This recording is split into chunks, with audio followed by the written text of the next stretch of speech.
Hello दोस्तों, good morning. कैसे हैं आप सभी लोग? आई होप कि आप लोग अच्छे होंगे। देखिए, वीडियो का रिजल्ट जारी हो चुका है। काफ़ी सारे डाउट आप लोगों के रिजल्ट जारी होने के बाद भी लगातार आ रहे हैं कि आप लोगों का सिलेक्शन जो है वो क्यों नहीं हो पाया। 50% से अधिक, काफ़ी अधिक नंबर होने के बावजूद भी आपका सिलेक्शन नहीं हुआ। जैसा कि आप लोग ये ट्वीट देख सकते हैं, ये पूनम जी ने ट्वीट किया है, काफ़ी ट्रेंड में चल रहा है। इस ट्वीट को आप सभी लोगों ने भी देख लिया होगा कि एक बंदे के नंबर है 56 और दूसरे के 60 है। सेकंड शिफ्ट से एक का सिलेक्शन हो गया है लेकिन दूसरे का नहीं हुआ है। तो ये किस आधार पर आप लोगों का जो कट ऑफ है या फिर आप लोगों का नॉर्मलाइजेशन है वो किस आधार पर किया गया है, इसको लेकर अभी काफ़ी सारे डाउट है। तो इस वीडियो में अपन इस बारे में बात करने वाले हैं। जो नॉर्मलाइजेशन किया गया है उसमें कौन सी शिफ्ट में नुकसान हुआ है, किसको फ़ायदा। आप सभी लोग इसके बारे में काफ़ी वीडियो देख चुके होंगे, आप लोगों को इसका अंदाज़ा लग चुका होगा। लेकिन नॉर्मलाइजेशन के नाम पर जो लगातार धोखा राजस्थान के अभ्यर्थियों के साथ में किया जा रहा है, जैसा कि पहले पटवारी के अंदर हुआ था और उसके बाद पहले एसआई की भर्ती के अंदर हुआ, फिर पटवारी के अंदर हुआ, तो वही चीज़ें जो आप लोगों को है वीडियो के अंदर और देखने को मिल रही है या फिर इस बार कुछ अलग है, उसके बारे में बात करेंगे। एक चीज़ मैं आप लोगों को बता दूं कि आज दोपहर को अपन 1:45 12:45 पर अपन लाइव आने वाले हैं।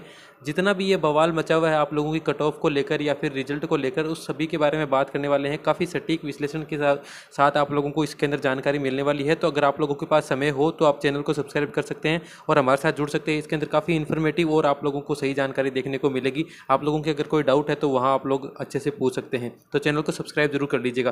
देखिए, आज की वीडियो बनाने का मेरा इतना सा पर्पज़ है कि आप सभी लोगों के सामने अब आप लोगों को कई प्रकार की वीडियो देखने को मिलेगी यूट्यूब पर, जहां आप लोगों को लोग मूर्ख बनाने के लिए कुछ भी बहुत अलग से बढ़ा चढ़ाकर चीज़ें बताएंगे और उनके द्वारा आप लोग अपना समय खराब करने के अलावा और कुछ भी नहीं करने वाले हैं। 60 वाले का भी प्री पास नहीं हुआ है, इस प्रकार की जो खबरें हैं आप लोगों को देखने को मिल सकती है। 5 से 10 नंबर तक कम हो गए हैं या फिर परिणाम में बहुत बड़ा फर्जीवाड़ा हुआ है। इस तरीके की चीज़ें आप लोगों को लगातार इसके अंदर देखने को मिल सकती है। आप लोगों के सामने रिजल्ट जारी हो चुका है। अगर अभी तक आप लोगों ने जो है रिजल्ट नहीं देखा है तो विभाग की ऑफिशियल साइट पर जाइए और वहाँ जाकर आप लोगों को न्यूज़ एंड नोटिफिकेशन वाले जो सेक्शन है उसके अंदर आप लोगों का वीडियो का रिजल्ट मिल जाएगा। पीडीएफ डाउनलोड करके आप अपने रोल नंबर देख सकते हैं, जिसके अंदर आप लोगों को संपूर्ण जानकारी मिल जाएगी कि कितने बच्चों को इसके अंदर लिया गया है। हालांकि ये सभी लोगों को पता है कि लगभग 1,75,000 बच्चों का इसके अंदर सिलेक्शन किया गया है। जहाँ पहले हम 80,000 बच्चों के बारे में सोच रहे थे, वहाँ विभाग ने मैक्सिमम कैंडिडेट को इसके अंदर सेलेक्ट किया है ताकि वो मेंस के अंदर अपना पार्टिसिपेशन कर सके। ये इस चीज़ को लेकर काफ़ी बवाल मचा हुआ है कि जिस तरीके से आप लोगों का नॉर्मलाइजेशन किया गया है वो सेम मेथड अपनाया गया है जो कि पिछली आप लोगों की वैकेंसी के अंदर अपनाया गया था। उसी हिसाब से आप लोगों का मीन निकाला गया है, माध्य निकाला गया है। अलग अलग शिफ्ट के हिसाब से आप लोग अलग अलग यूट्यूब चैनल पर भी इस चीज़ को देख चुके होंगे। मैंने आप लोगों को सबसे पहले बता दिया था कि सेकेंड शिफ्ट जो है वो आप लोग खुद भी समझ सकते हैं इस चीज़ को कि अगर उसका मीन सबसे ज़्यादा है यानी कि लगभग 41 के अराउंड अगर इसका मीन है तो थोड़ा सा नुकसान इस शिफ्ट को देखने को मिल सकता है। लेकिन कितना नुकसान देखने को मिल सकता है वो देखने वाली चीज़ होगी। तो आप लोग ये मान के चलिए कि इसको 3 से 4 नंबर तक से ज़्यादा नुकसान नहीं हुआ होगा। इतने नंबरों तक का नुकसान होना थोड़ा सा वाजिब लग सकता है कि इतने नंबर नुकसान हो सकते हैं। लेकिन अगर आप लोगों को ये कहे कि 5 से 10 नंबर कम हो गए हैं तो ये बिल्कुल ही सरासर गलत चीज़ है। इतना आप लोगों का नॉर्मलाइजेशन का जो नुकसान है वो देखने को नहीं मिला है।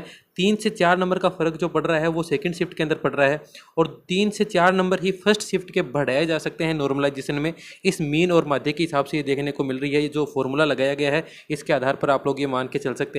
यानी फर्स्ट शिफ्ट को थोड़ा सा फायदा हुआ है, सेकंड शिफ्ट को उतना ही फायदा हुआ है, नुकसान हुआ है जितना फर्स्ट शिफ्ट को फायदा हुआ है। सेकंड जो थर्ड और फोर्थ शिफ्ट है ना, इनको माइनर एकदम अंतर हुआ है। इसके अंदर आप लोग ये मान के चल सकते हैं कि इनके माइनर जो है नंबर बड़े होंगे। पॉइंटों में एक नंबर आप लोग मान के चल सकते हैं, इससे ज़्यादा देखने को नहीं मिला है। अब आप लोगों की जो सबसे बड़ी सवाल है वो ये है कि आप लोगों के 55 नंबर थे, उसके बावजूद भी आपका सिलेक्शन नहीं हुआ है। चाहे आप कोई सी भी कैटेगरी से हो, 56 नंबर थे उस पर भी नहीं हुआ है और किसी का 56 नंबर पर सिलेक्शन हो गया है। तो इसकी सबसे बड़ी जो चीज़ निकल कर सामने आ रही है वो है कि आप लोगों के जो क्वेश्चन डिलीट किए गए हैं। मैंने आप लोगों को कल लाइव सेशन के अंदर भी ये चीज़ बताया था कि पहली शिफ्ट से आप लोगों के 3 प्रश्न डिलीट किए गए हैं, आप सभी लोगों को पता है। सेकंड शिफ्ट से आप लोगों का मात्र 1 प्रश्न डिलीट किया गया है। थर्ड शिफ्ट से 4 क्वेश्चन है या 3 क्वेश्चन है, इसी प्रकार से आप सभी लोगों को पता है कि डिलीट किए गए हैं। तो अब आप लोग ये देखिए कि सेकंड शिफ्ट से अगर 1 क्वेश्चन डिलीट हुआ है, फर्स्ट शिफ्ट से आप लोगों के 3 क्वेश्चन डिलीट हुए हैं। हालांकि फर्स्ट शिफ्ट के अंदर 3 नंबर का फायदा हो रहा है, लेकिन जो 3 क्वेश्चन फर्स्ट शिफ्ट के अंदर से डिलीट हो गए हैं, आप लोगों को किसी तरीके का बोनस नहीं मिलता है डिलीट प्रश्नों के अंदर। जो डिलीट होते हैं प्रश्न वो बाकी शेष बचे जो नंबर क्वेश्चन ऑफ नंबर होते हैं उसके अंदर उनका जो नंबर होता है वो इक्वली डिवाइड कर दिया जाता है। तो आप लोग ये मान के मत चलिएगा कि 3 नंबर 3 क्वेश्चन अगर डिलीट हो गए तो उसका फ़ायदा जो है फर्स्ट शिफ्ट वालों को देखने को मिलेगा, ऐसा कुछ नहीं है। उसका उन चीज़ों को नुकसान ही हुआ होगा। अगर मान लीजिए उन 3 की जगह अगर वो 3 क्वेश्चन सही आते तो वो उन चीज़ को अटेम्प्ट करके उससे से उसका आंसर कर सकते थे, लेकिन अब उनके हाथ में जो है वो 97 के आधार पर ही 97 को ही 100 मान के ये सारी चीज़ें कैलकुलेट की गई है। तो थोड़ा सा ये चीज़ आप लोगों को देखनी पड़ेगी। जब आप लोगों ने अपने जो ऑफिशियल आंसर की थी उसके हिसाब से आंसर मिलाए थे, तब अगर आप लोगों के जो रो मार्क्स थे ना, अगर आप लोगों के रो मार्क्स 53 या 54 के आसपास में बन रहे होंगे, 53-54 नंबर के आसपास अगर रो मार्क्स बन रहे हैं और उसके बाद में आप लोगों का जो डाउट वाले क्वेश्चन थे जो विभाग के द्वारा डिलीट कर दिए गए, आप 50 पर आ गए। और नॉर्मलाइजेशन जिस प्रकार से हुआ है, अगर आप लोगों को पॉइंट का भी फर्क, पॉइंट 30 का भी अगर आप लोग पीछे रह गए हो तो 50 से तो जितना नीचे जाओगे आप लोग खत्म ही हो और आप लोगों का रिजल्ट जो है वो नहीं आने वाला है। तो इस बारे में अगर आप लोग ये सोच रहे हो कि रिजल्ट गलत जारी किया गया है, तो ऐसा बिल्कुल भी नहीं है। आप लोगों को अब जिनका लोगों का भी सिलेक्शन हो गया है उनसे मेरी इतनी सी रिक्वेस्ट है, आप लोग अपनी तैयारी के अंदर जुटे रहिए। 80,000 बच्चों को लेकर जो अपन प्रिडिक्ट कर रहे थे कि 80,000 बच्चों को जब लिया जाएगा विदाउट नॉर्मलाइजेशन तो 45 प्लस आप लोगों की कट ऑफ रह सकती है। 1,75,000 बच्चों को विभाग ने सिलेक्ट कर लिया है, दुगुने से भी ज़्यादा बच्चों को। तो आप लोग ये मान के चलिए कि आप लोगों की अगर 50 कट ऑफ गई है ना, चाहे कैसा भी नॉर्मलाइजेशन हुआ हो, तो इसके अंदर विभाग ने अपनी तरफ से मैक्सिमम कैंडिडेट लेने के प्रयास किया है। ये सच्चाई है और ये आप लोगों को माननी ही पड़ेगी, चाहे आपका सिलेक्शन हुआ है या नहीं हुआ है। एक चीज़ जो सबसे बड़ी निकल कर आ रही है वो टीएसपी और नॉन टीएसपी वाली है कि भाई आप लोग ने नॉन टीएसपी एरिया से तो 50% वाला जो चीज़ है वो करके ले लिया और मैक्सिमम कैंडिडेट सिलेक्ट कर लिए, लेकिन टीएसपी से आप लोगों ने मात्र 8 गुना ही बच्चों को सिलेक्ट किया है। जबकि यहाँ अगर अपन देखेंगे नॉन टीएसपी से तो लगभग 32 से लेकर 35% के आसपास का आंकड़ा निकल कर आ रहा है। इतने बच्चों को आप लोगों ने सिलेक्ट किया है, तो फिर टीएसपी एरिया से मात्र 8 गुना बच्चों को ही आपने क्यों सिलेक्ट किया है? ये चीज़ थोड़ी सी जो है जिसके कारण आप लोगों को हो सकता है कि भविष्य के अंदर रिवाइज रिजल्ट जो है इसका देखने को मिल जाए, जहाँ पर टीएसपी के भी आप लोगों के बच्चों की जो कैंडिडेट की संख्या है उसको बढ़ाकर आप लोगों का रिवाइज रिजल्ट जारी किया जा सकता है। लेकिन नॉन टीएसपी वाले किसी प्रकार की उम्मीद ना रखें कि आप लोगों का कैटेगरी वाइज रिजल्ट जारी किया जाएगा या फिर आप लोगों का जो नॉर्मलाइजेशन है उसका मेथड चेंज कर दिया जाएगा। आप लोगों को बहुत सारे ऐसे यूट्यूबर होंगे जो ये चीज़ बताएंगे कि आप लोगों का रिवाइज रिजल्ट निश्चित तौर पर आएगा, आप तो कोर्ट में केस कर दीजिए, ये कर दीजिए, वो कर दीजिए। मैं आप लोगों को स्पष्ट शब्दों में बता रहा हूँ, ऐसा कुछ भी नहीं होने वाला है। इससे अच्छा आप लोगों को ये करना है कि अब आप लोगों के पास मैक्सिमम 30 दिन का समय बचा हुआ है। आप लोगों में से ही 80% ऐसे बच्चे होंगे जिन्होंने राजस्थान पुलिस कांस्टेबल का एग्जाम का फॉर्म भरा हुआ है, एक नहीं 2 या 3 फार्म भरे हुए हैं। तो सभी से मेरी यही रिक्वेस्ट रहेगी कि आप लोग उस पर ज़्यादा ध्यान दीजिए, बजाय इसके कि आप लोग किसी धरने में बैठ रहे हैं, प्रदर्शन कर रहे हैं, रिवाइज रिजल्ट की मांग कर रहे हैं। पटवारियों ने ये करके देख लिया है। आप लोगों के साथ तो 1 या 2 नंबर का गफला हुआ है, पटवारी के अंदर मैक्सिमम 30 नंबर तक आप लोगों के स्केलिंग और नॉर्मलाइजेशन के नाम पर बच्चों के कम कर दिए गए थे। फोर्थ शिफ्ट को किस प्रकार का नुकसान उसके अंदर देखने को मिला था, उसके बावजूद भी उस मामले में अभी तक किसी प्रकार की कोई सुनवाई नहीं हुई है। तो आप लोग इस चीज़ को लेकर अगर जाएंगे कि नॉर्मलाइजेशन हमारा गलत हुआ है, जहाँ एक शिफ्ट के अंदर तो ये चीज़ होनी ही थी। अगर आप लोगों का 4 शिफ्ट के अंदर एग्जाम हो रहा है तो कहीं ना कहीं एक शिफ्ट को तो नुकसान होना ही था।